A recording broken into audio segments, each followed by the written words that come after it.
first topic we're going to cover today with a guest is about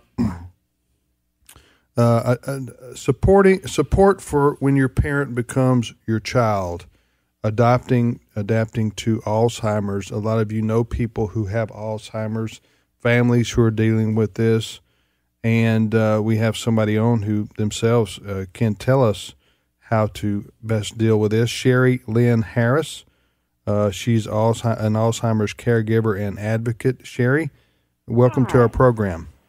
Thank you so much. I'm so grateful and blessed to be here. Where's home for you? I'm in Southern California, where it's usually sunny and gorgeous. Okay. You got any water today, or? Well, we're hoping for some. Okay. Tell us, give us a little bit of your background. What led you to write this particular book? I took care of my mom for 18 years, and we developed a really close bond. And there were so many things that I didn't know and never had a frame of reference for, like how do you take the car away from your parent? And I know that there's a lot of people that are going to be facing these issues with the baby boomer generation aging, because 1 in 9 people over 65 get Alzheimer's and 1 in 3 over 85. So I wanted to give them an easy guidebook of practical coping strategies that work in the real world. It's short, it's easy to read, and it's hopefully a wonderful source of inspirational support as well. The name of the book is Adapting to Alzheimer's. We're talking to Sherry Lynn Harris. Sherry, the title of the book is so apt because the younger, the children are the ones who are having to do the adapting. My heart always goes out to, for example, I'm 56. I'm not going to say how old my wife is, but we're grandparents. We know and have known over the last 20 or 30 years people who were grandparents, for example, and were forced to take care of their grandchildren because of mistakes that their children made. They're in prison or they're on drugs or those kind of things. And I always thought, wow, to have that thrust upon you, you didn't ask for it.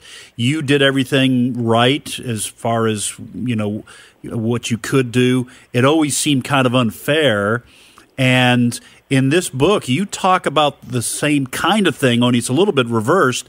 The burden of caring for your mom was thrust upon you. That wasn't anything you asked for. This was now something you had to rearrange your life to handle. How did you do that in terms of your relationship with God? Were you mad at Him? Were you bitter, frustrated? Tell us, because lots of people go through these unasked for trials, and as Christians, we got to figure out a way to make sense of it. I have to tell you, I think the overwhelming feeling was I was stunned. Gratefully, I was not angry at God, but I knew that I had to really spend some time in prayer and silence and find out if this was mine to do. And the answer that I received was that I loved Mom so much that I could help her face this experience, and together, with God by our side, we could make it through. And so I chose to make love my decision. And once you make that commitment that you're the one who's going to do it, come whatever, you're going to do it with the help and the strength of God, then you find a way. He finds a way and shows you how. It seems like you have to just say, look, whatever I thought I was going to be doing at this stage of my life, that has changed, and that's all got to die, because my task right now is to take care of my mom or take care of my dad. Is that kind of what you're talking about? Your life will be forever changed, just as it's forever changed when you have a child, because this is another responsibility. This is a human life that you're caring for, and someone that you love, someone who is precious to you. And it's kind of experiencing them regressing, because they start losing their memories. And at first, I thought, okay, so she isn't going to remember to, show up at her appointment.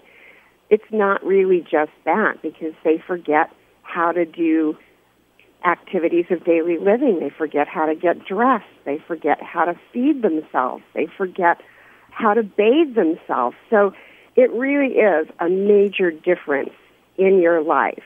And I did have a high-pressure corporate management job, and I stepped down from management and said, it's just not possible for me to handle all of this at the same time, and I want to do the best job possible. And right now, my mom has to take priority. Well, how do you? What's the title of your book, and who's it for, and where can people get it? It's called Adapting to Alzheimer's: Support for When Your Parent Becomes Your Child.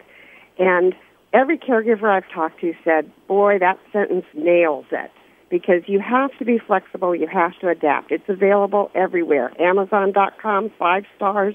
Barnes & Noble, 5 stars on iBooks. Kobo, Google, Android, every place. And we hope that people will pick it up because it's very supportive. And if you're going through this experience, it's nice to have something on the bookshelf. So if you wake up in the middle of the night scared and not knowing what to do or where to turn, you've got a toolkit of things that have worked in real-life experiences that you can try. It won't work for every time. It won't work for every person, but there's a lot of different ideas, and that's why you need to have a lot of different coping strategies. We just have a couple minutes left, Sherry. One of the things, because this, Alzheimer's is a mystery for a lot of people who don't know anyone who's gone through it. So what kind of things did your mom remember? Did she, actually, I'm asking if you can tell us something about you when you sang to your mom from the church hymnal. Do they remember spiritual things, even if the mind might not remember who you are or those kind of things? There's 2 answers to this. One is music is processed in a different part of the brain than language. And so you've heard about people who stutter, but when they sing, they don't stutter. Right. It's a similar thing. So my mom clearly could recognize the hymns and remember them, and she could even sing the words to the Lord's Prayer many years after she was no longer able to talk. And they also say that whatever skills that you developed consistently over your lifetime, so if you sang hymns a lot, then you will retain that better. For instance, Glenn Campbell retained the ability to play his guitar long after he lost all of his other abilities of speech and walking and so forth. Wow. Well, the book is Adapting to Alzheimer's. Our guest is Sherry Lynn Harris. How many people in this country suffer from Alzheimer's right now? Right now, there's over 5.5 million people, and 2/3 of them are females. Females do tend to live longer, and every 67 seconds, someone in the United States develops Alzheimer's.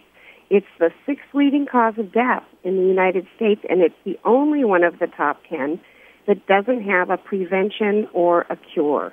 So it's really important that we invest, and I went to Washington, D.C. with the Alzheimer's Association to advocate for investment in this, because otherwise it has the possibility of doing incredible damage to our health system.